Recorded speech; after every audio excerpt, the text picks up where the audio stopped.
आज चाहिँ हामी यो नारायण घाटको पुलचोक जुन होल रोडमा एसी हेर्न आएको। चिसो चाहिँ भइरहेको थिएन अनि मैले चाहिँ सुरुमा त चलाएर हेरेँ, अलिअलि चिसो जस्तो लाग्यो। तर घरको मान्छेले भन्यो कि भाइ पहिला जस्तो चिसो छैन। त्यसपछि हामीले एम्पियर सेम्पियर सबै चेक गरे, तर एम्पियर चाहिँ लिइरहेको थिएन। अनि लास्टमा त क्यापासिटरलाई चेक गर्दा त क्यापासिटरमा एउटा नै चार्ज स्टोर नभएर त्यो क्यापासिटर बिग्रेर बसेरहेछ। अनि अर्को चाहिँ क्यापासिटर ल्याएर अनि पुरानो क्यापासिटर निकालेर अनि चाहिँ नयाँ क्यापासिटर हामीले फिट गरिसक्यौँ। अब कभर पनि लगाउन लाग्छु। कभर फेरि लगाएर अनि सबै स्क्रु खोलेर सबै भित्र हेरेको।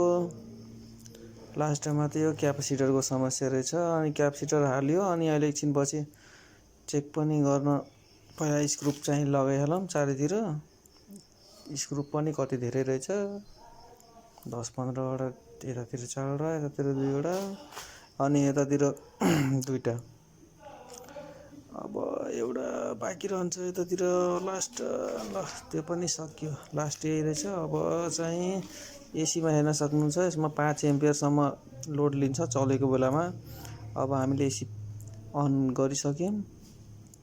अब एम्पियर मिटर लाएर चेक गर्छौँ।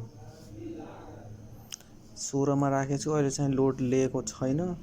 फ्यान चाहिँ चलिरहेछ, कम्प्रेसर चाहिँ अहिले स्टार्ट भएको छैन, किनकि आउटडोर चल्न त लगभग केही समय लिन्छ।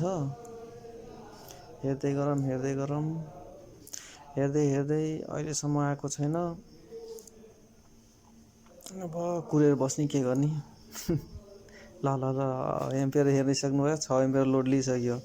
बिस्तारै त्यो घटेर 5मा झर्छ। ल गुड बाई।